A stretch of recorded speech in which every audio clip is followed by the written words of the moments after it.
Matrimony వెబ్సైట్లలో profiles 100% నిజమైనవి కాకపోవచ్చు. కేవలం ఫోటోలు వారు రాసుకున్న డిస్క్రిప్షన్ చూసి మోసపోకండి అంటూ పోలీసులు ఎన్ని హెచ్చరికలు చేస్తున్నా అమాయక మహిళలు మోసపోతూనే ఉన్నారు. సరిగ్గా ఇలాంటి వీక్నెస్ ని క్యాష్ చేసుకున్న ఓ ప్రబుద్ధుడు గత 6 ఏళ్లలో 40 మంది మహిళలను పెళ్లి పేరుతో మోసం చేసి బంగారం నగదు దోచుకున్నాడు. అలాంటి చీటర్ని ఏలూరు పోలీసులు అరెస్ట్ చేశారు.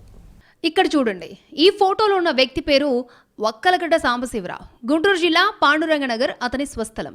ఓ మీడియా సంస్థలో సీఈఓగా పనిచేస్తున్నానని, తన తండ్రి ఉన్నత ఉద్యోగం చేసి రిటైర్ అయ్యారని, తన పేరు మీద 5 ఎకరాల పొలం, 2 ఫ్లాట్లు, అనేక ఆస్తిపాస్తులున్నాయని ఫేక్ ప్రొఫైల్ని తయారు చేశాడు. ఇంకేముంది, మ్యాట్రిమోనీలో పెట్టేశాడు. 30 ఏళ్లు దాటి పెళ్లి సంబంధాల కోసం ఎదురుచూస్తున్న మహిళలను టార్గెట్ చేసి వారితో పరిచయం పెంచుకునేవాడు. కుటుంబ నేపథ్యం ఉన్నత స్థాయిలో ఉందని నమ్మబలికి మహిళలతో పరిచయాలు చేసుకుంటూనే తానొక ఛానల్కి సీఈఓగా పనిచేస్తున్నానని, త్వరలో అంతర్జాతీయ ఛానల్లో చేరబోతున్నానంటూ నమ్మించేవాడు.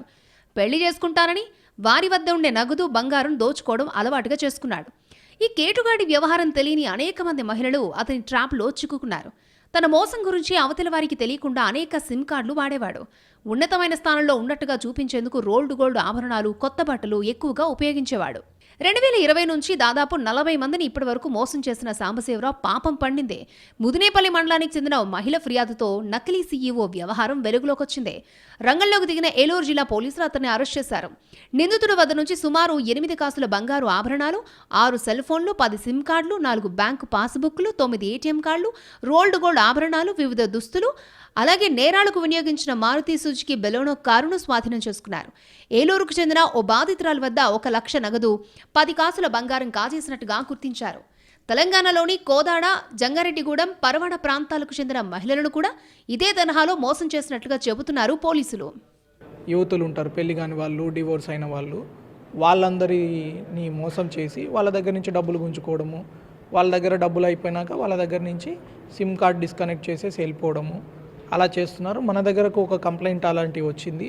సో ఆమెకి పూర్తిగా విశ్వాసం కల్పించి, నీ పేరు బయటికి రాదమ్మా, నువ్వు ఇట్లాంటివి కంప్లైంట్ ఇవ్వకపోతే ఇంకా చాలామంది మోసపోతారని మన సిఐ గారు వీళ్ళు కౌన్సిలింగ్ చేసి ఈ కేసుని ప్రతిష్టాత్మకంగా తీసుకొని ఓన్లీ మన దగ్గర అన్యాయమైన అమ్మాయి కాకుండా ఎక్కడెక్కడ అన్యాయమైన వాళ్ళందరి లిస్టు కూడా తీసుకొని ఇప్పుడు వీడు చేసిన మోసాన్ని వాళ్ళందరికీ కూడా కమ్యూనికేట్ చేయడం జరుగుతుంది.